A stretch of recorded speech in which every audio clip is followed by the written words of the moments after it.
Hello दोस्तों, आज हम करेंगे मैथ के महत्वपूर्ण प्रश्नों को हल। और दोस्तों, इन प्रश्नों के अभ्यास के माध्यम से आप अपनी किसी भी परीक्षा की तैयारी को बेहतर कर सकते हो। आइए दोस्तों, शुरू करते हैं आज का पहला प्रश्न। दोस्तों, इस प्रश्न में दिया गया है कि किसी विद्यार्थी ने विज्ञान के विषय में 300 में से 32% अंक अर्जित किए हैं और वह भाषा के 200 अंक वाले प्रश्न पत्रों में कितने प्रतिशत अंक अर्जित करे ताकि उसके कुल मिलाकर 46% अंक हो जाए। तो दोस्तों, यहाँ पर हमें प्रश्न में ये समझ में आ रहा है कि एक विद्यार्थी ने दो विषय के पेपर दिए। एक विज्ञान का विषय था और एक भाषा का विषय। भाषा में जैसे हिंदी, इंग्लिश, कोई भी भाषा हो सकती है। तो दोस्तों, जो विज्ञान का विषय का पेपर था वो था 300 नंबर का, और जो भाषा का पेपर था, हिंदी, इंग्लिश, कोई भी भाषा हो सकती है, वो 200 नंबर का पेपर था।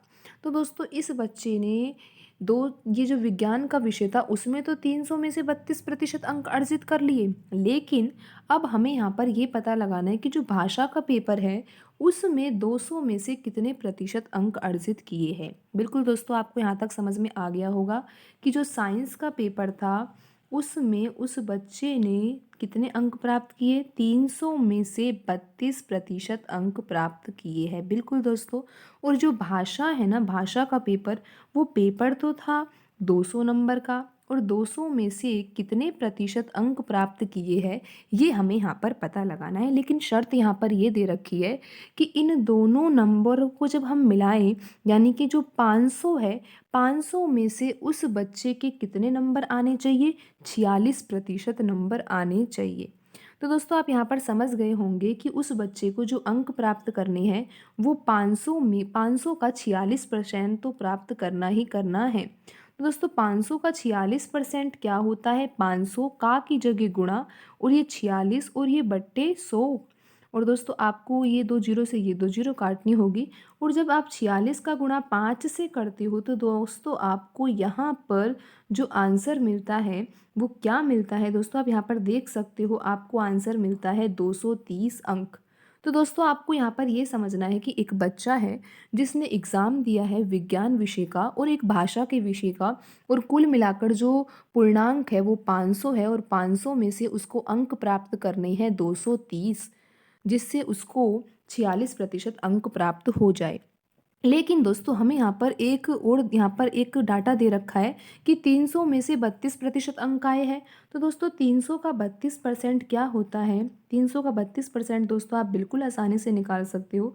आपको लिखना होगा यहाँ पे 300 और का की जगह गुणा, और 32/100। और दोस्तों, जब आप इन दोनों जीरो से ये दोनों जीरो काटोगे तो यहाँ पर आ रहा है 96।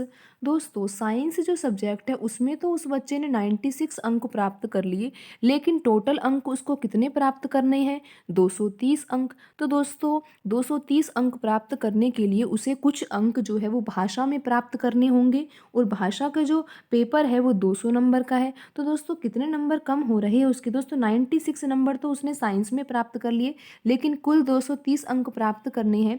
तो आपको यहाँ पर 230 में से 96 को घटाना होगा। बिल्कुल दोस्तों, आपको 230 में से यहाँ पर 96 को घटाना होगा, तो आपका यहाँ पर आंसर कितना आएगा, 134 आ जाएगा। तो दोस्तों, आप यहाँ पर समझ रहे होंगे कि 134 जो है वो ये प्रदर्शित कर रहा है कि भाषा का जो 200 नंबर का पेपर है उसको उसी में से 134 नंबर प्राप्त करने होंगे, जब ही जाके दोस्तों 134 और 96 मिलकर 230 नंबर होंगे। दोस्तों, आप यहाँ तक ये बात समझ गए होंगे कि एक बच्चे ने जो दो पेपर दिए हैं वो दोनों पेपरों का जो कुल पूर्णांक था वो 500 था, और 500 में से 230 अंक उसको प्राप्त करने ही थे, क्योंकि उसको कुल मिलाकर 46% अंक तो प्राप्त करने ही थे। दोस्तों, उसने विज्ञान में 96 अंक प्राप्त करे, और अब हमने ये देखा कि 230 अंक प्राप्त करने हैं उसको, तो अब और कितने अंक की आवश्यकता है। तो दोस्तों, हमें यहाँ पर 230 में से 96 को घटाने पर जो एक आंसर आया 134, वो हमें ये बताता है कि 134 अंकों की और आवश्यकता है उसको, और ये 134 अंक वे कहाँ से प्राप्त करेगा, भाषा का जो पेपर है 200 अंक का, 200 में से उस बच्चे को 134 अंक तो प्राप्त करने ही होंगे, जब जाके 134 और ये 96 हुए टोटल होकर 230 होगा। तो दोस्तों अब हमको ये भी पता चल गया कि 200 में से 134 नंबर आ रहे हैं उस बच्चे के। तो दोस्तों अब हमें ये पता लगाना है कि ये 200 का कितना प्रतिशत है। 200 अंक वाले प्रश्न पत्र में कितने प्रतिशत अंक अर्जित किए। तो हमें अब ये देखना है कि जो 134 है वो 200 का कितना प्रतिशत है। तो दोस्तों आपको पहले भिन्न में लिखना होगा। 134 तो उस बच्चे ने अंक प्राप्त किए हैं, लेकिन कुल अंक कितने हैं 200, और प्रतिशत में बदलने के लिए आपको करना होगा 100 से गुणा। और दोस्तों इन दोनों जीरो से आप ये दोनों जीरो काट सकते हो और 2 के पहाड़े से 134 को भी काट सकते हो और आपका आंसर आ जाएगा यहाँ पे 67%। बिल्कुल दोस्तों, यहाँ पर जो आपका आंसर आएगा वो 67% आएगा। दोस्तों आप यहाँ पर समझ गए होंगे कि जो एक बच्चा था जिसने 300 में से 32% अंक साइंस में प्राप्त किए थे, वही बच्चा भाषा में जो 200 अंक वाला पेपर है उसमें 67% अंक प्राप्त करेगा। तो दोस्तों आज की वीडियो में इतना ही, मिलते हैं अगली वीडियो में। धन्यवाद दोस्तों।